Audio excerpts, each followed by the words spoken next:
আজ নিয়ে এসেছি আমি তোমাদের জন্য আরেকটি মজাদার গল্প। গল্পটির নাম পথিক ও কুঠার। দুই পথিক এক পথ দিয়ে চলে যেতেছিল।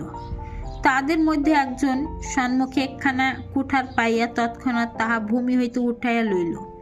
মানে দুটো পথিক যাচ্ছিল, তাদের মধ্যে একজনে দেখো এই কুড়ুলটি পেয়েছে, সে সঙ্গে সঙ্গে কুড়ুলটি তুলে নিল এবং আপন তার সঙ্গে সাথীটাকে বলল, লোক আরেক পথিককে, দেখ ভাই, আমি কেমন সুন্দর কুঠার পেয়েছি, কত সুন্দর কুড়ুলটি পেয়েছি। তখন সে বলল, ও কি ভাই, ও কেমন কথা?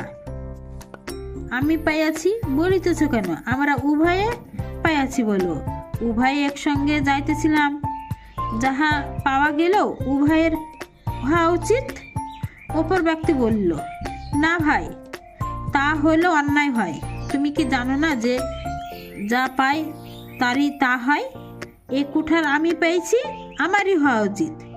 আমি তোমাকে এর ভাগ দিব না, এর কোনো অংশ দিব না, তাই বলল। সে শুনে নিরস্ত হইল। এই সময়ে যাদের কুঠার হারিয়েছিল তাকে খুঁজতে খুঁজতে সেই স্থানে সে চলে গেল এবং পথিকের হস্তে কুঠার দেখে তাহাকে চোর বলে ধরল।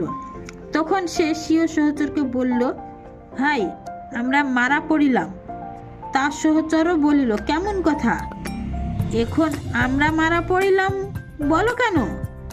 আমি মারা পড়িলাম বলো। যাহাকে লাভের অংশ দিতে চায় নাই তাহাকে বিপদের অংশ ভাগী করতে যাওয়া অন্যায়। কি বলো সেনামণিরা, ঠিক তো?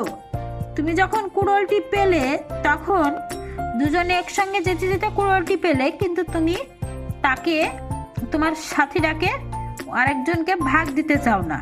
বলো যে যেটা পেয়েছে সেটা তারই হয়, আমি এটা হাতে তুলে নিয়েছি, এটা আমারই, যতই আমরা দুজনে একসঙ্গে যাই, তুমি তাই বললে।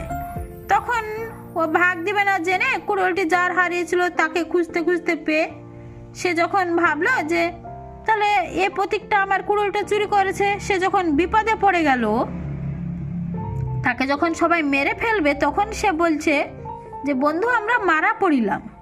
তখন তার বন্ধুটি বলছে, এ কি বলো, আমরা কেন বলছো? বলো, আমি মারা পড়িলাম। তুমি যে আমাকে লাভের ভাগ দিতে চাও না, আর তোমার বিপদের ভাগ আমি কেন নিব? তাহলে গল্পটি খুব মজার।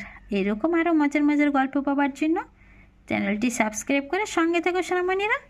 ভালো থেকো, সুস্থ থেকো, নিজের খেয়াল রেখো। বাই।